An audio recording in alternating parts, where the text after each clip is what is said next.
কৌস্তব রায়ের জামিনের আবেদন 17 অগাস্ট শুনানির দিন ধার্য করলেন বিচারক প্রশান্ত মুখোপাধ্যায়। জামিনের আবেদনে কৌস্তব রায়ের দাবি, মূল অভিযুক্ত জামিনে মুক্ত, তাই জামিন মঞ্জুর করুক আদালত। চার্জ ফ্রেম থেকে পিছু হটল ইডি। জামিনের আবেদনে দোহাই দিয়ে চার্জ ফ্রেম করল না তদন্তকারী সংস্থা।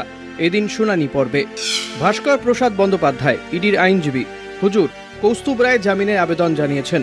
আমরা সেই আবেদনের বিরোধিতা করে লিখিত আবেদন জানাবো। আমাদের সময় দেওয়া হোক, তাই আজ আমরা এই মামলার মুলতবি চাইছি।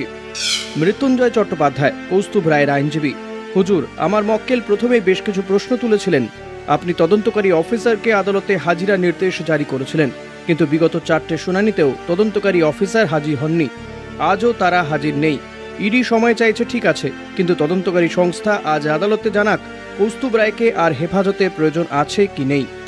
বিচারপতি প্রশান্ত মুখোপাধ্যায়, বিষয়টা আদালত দেখছে, তদন্তকারী সংস্থা বলছে তো তদন্ত চলছে।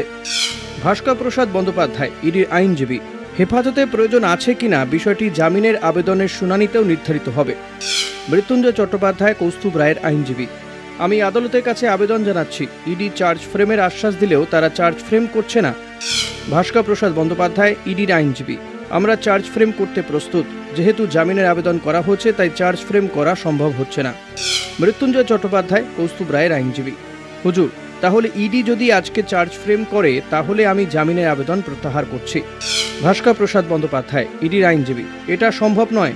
জামিনের আবেদনের শুনানি হোক, তারপর আদালত বিচার করুক। কৌস্তব রায়ের জামিন মামলার পরবর্তী শুনানি 17 অগস্ট।